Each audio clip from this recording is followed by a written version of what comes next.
안녕하세요. 가이도의 영영です。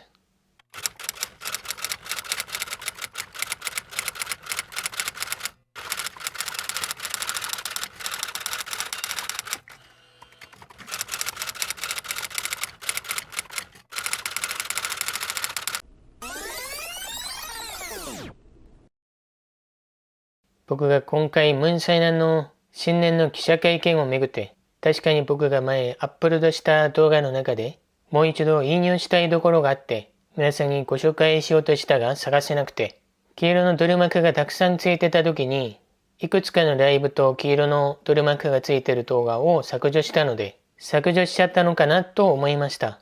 でもありました。再生リスト2019年の韓国ニュースの方にありました。玉ねぎのニュースも2019年のニュースにもあって、しつこいな玉ねぎって改めて思いました。僕は商売がうまいので、皆さんが知るべきの情報を少しずつ分散して動画を作ってますので、再生リストごとにご覧になってもいいと思います。今年の新年会の記者会見でムン・サイナンはまた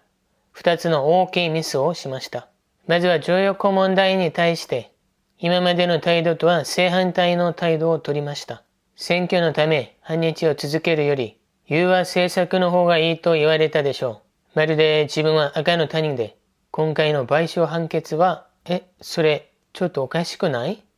ひどくない？みたいな得意の魂お出かけ話術を再び実行。今まで反日に踊らされた敵軍たちを唖然とさせました。阿弥陀くじもできないムン・サイナンはA4用紙がないと話せないということでも有名なんですが、今回の記者会見でもモニターの内容を歪曲したと云々してるけど、そもそもモニターと A4 用紙なしで自分の考えを述べれないというのが問題だっつうの。こんなムン・サイナンですから記憶にないと思うけど、前アップロードした僕の動画の内容をもう一回紹介しますと、元の題名は Google の検索だけでデケモンも説得できる動画っていう題名でしたが、黄色を避けるためにいろいろ題名を変えていた覚えがあります。Google で韓国語でノートムン・サイナンの請求権協定って検索するとこのような記事が出てきます。徴用工の補償問題は65年の請求権協定に含まれているとムン・サイナンが政府委員としてサケちゃんが委員長を務めていた当時の民間共同委員会は7ヶ月の間、数万ページの資料を綿密に検討した上で、日本からの3億ドルの徴用工の補償金が含まれていると結論を出した。ただし75年、強制動員の被害者を対象から外すなど、道義的に補償が不十分だと判断し、2007年の大統領の時に特別法を制定し、政府の予算で医療金と支援金を支給することにした。それで2015年までに、徴用工被害者72,631名に6,184億ウォンが支給された。民間共同委員会の結論は65年の協定締結の時に当時いろんな状況を考慮したとしても国がいかなる場合でも個人の権利を消滅できないという主張をするのは難しい。政府が日本の方に再び法的被害補償を要求するのは心理的に困ると言いました。でも今認知症がかなり進んでいるように見えている誰かさんが18年前のことを覚えているようには見えませんね。あと記者会見でもう一つの失言はチョギンチャン事件に関してまるで養子縁組の子供を物扱いし気に入らないなら途中で変えられるようにするとか、この記者会見で失言を連発。それでソウル市にある高校ではこれを非難し、教室の黒板にこのようなことを書く生徒もいました。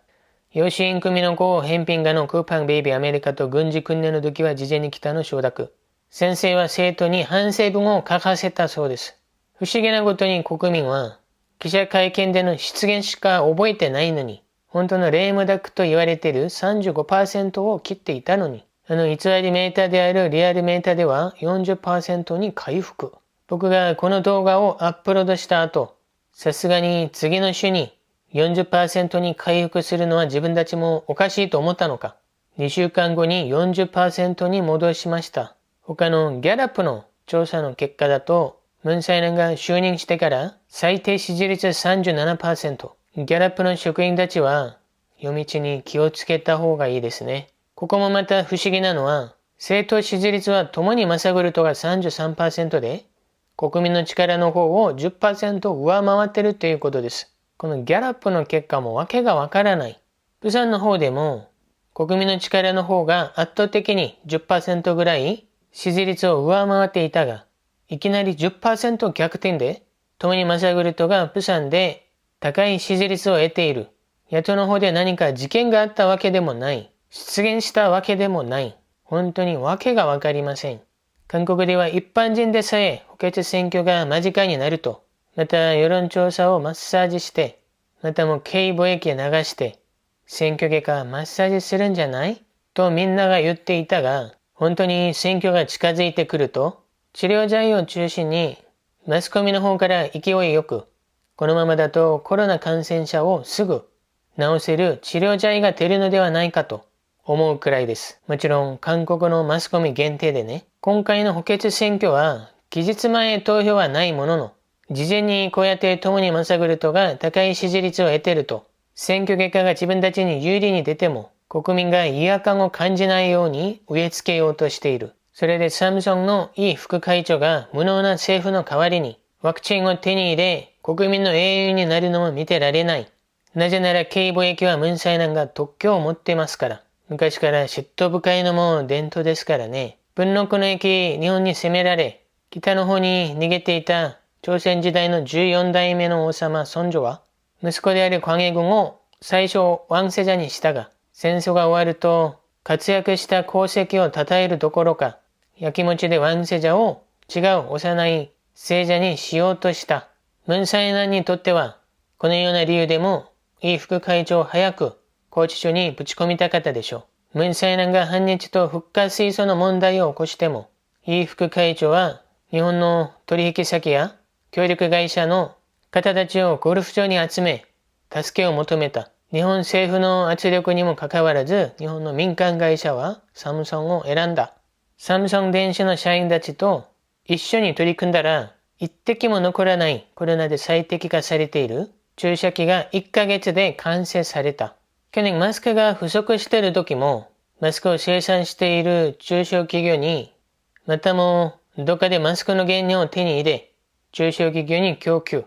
海外で手に入れた33万枚のマスクをテグに寄付。このようなサムソンの活躍もムンサイナにとっては目障りだったでしょう。イ副会長の判決の後、喜んでいるリストラ服飾闘争委員会っていう人、このような人たちが労働組合を作り、財閥の地を吸い取りながら、足で車を組み立てたり、仕事中に Wi-Fi を使えないようにすると、すぐストライキに入る。民主労働組合が現代自動車の発展を足引っ張ってる。バク大統領の弾劾のデモの時も、一般人を装って先導に貢献する。逆に言うと、サムソンは今までこのような労働組合がないから、著しい成長を成し遂げた。だがムンサイナンがサムソンに労働組合を作ること、順法監視委員会を設置すること、子供へ家族継承しないと宣言すること、3つのことを要求。イ副会長は言われた通り、この3つを全部やったが、結局執行猶予のない2年6ヶ月の実刑が下された。ユン・ソチョも部下たちに電話し、4年前は徹夜しながら本当に大変だったね、と勝利を祝った。ユン・ソチョの右腕であるハンドウォン検事も、罪を犯したら誰もが処罰される、と勝利を祝った。世界は4次産業革命で加速化する格差社会を避けられない。でもコロナがさらに拍車をかけている。矛盾的な話だが、大量失業者と広がる格差社会で仕事を失ったり、収入が激減している人たちのために国ができるのは、共産主義のように基本所得を廃棄するしかない。そのためにはコロナで収入が激減している企業の代わりに、コロナで収入が倍増している IT 企業の方からもっと税金を巻き上げるしかない。世界で一番民主主義、資本主義が進んでいるアメリカもそうしている。国民には基本所得を支給。Google とかには莫大な税金を徴収するしかない。サムソンもおそらくこのような羽目になることは避けられなかった。でもムンサイナンはサムソンがこのような莫大な税金を払うためには、イ副会長じゃないと維持できないっていうことも知らない。それかムンサイナンは阿弥陀くじができないどころか、阿弥陀くじという団子も A4 用紙がないと言えないレベルに来てるかもしれません。最後まで見てくださりありがとうございました。また他のニュースでお会いしましょう。